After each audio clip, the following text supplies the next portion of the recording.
The night before the battle was unnaturally still.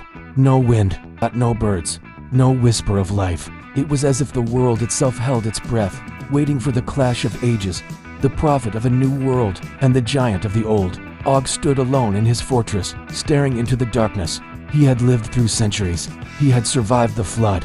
He had outlasted kings, empires, and gods. But tonight, he felt the weight of something greater than time. So this is how the story ends. For the first time in his long life, Og remembered. Not the battles, not the conquests, but the beginning. He remembered the world before the flood. The laughter of giants, the thunder of their footsteps, the pride that filled their hearts. He remembered the sky darkening, the waters rising, the screams of his kin as judgment fell. He remembered clinging to the last stone above the waves, defying the god who sought to erase him. I survived your flood. I survived your wrath. I survived your silence. But now, as Israel approached, Og realized something terrible. He had not survived. He had only delayed the inevitable. At dawn, the sound came, a low, steady rumble.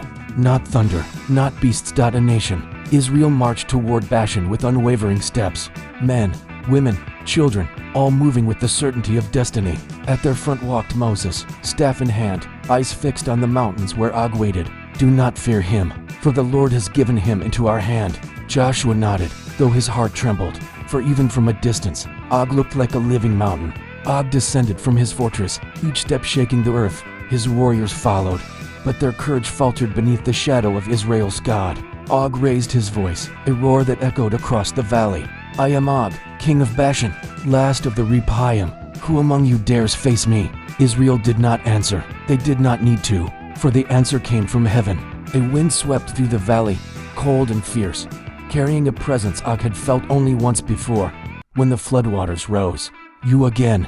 Your time is over. Og charged. The ground split beneath his feet. His roar shook the mountains. Israel stood firm. Moses lifted his staff. Joshua raised his sword. And the God of Israel moved. The battle was swift, terrible, final.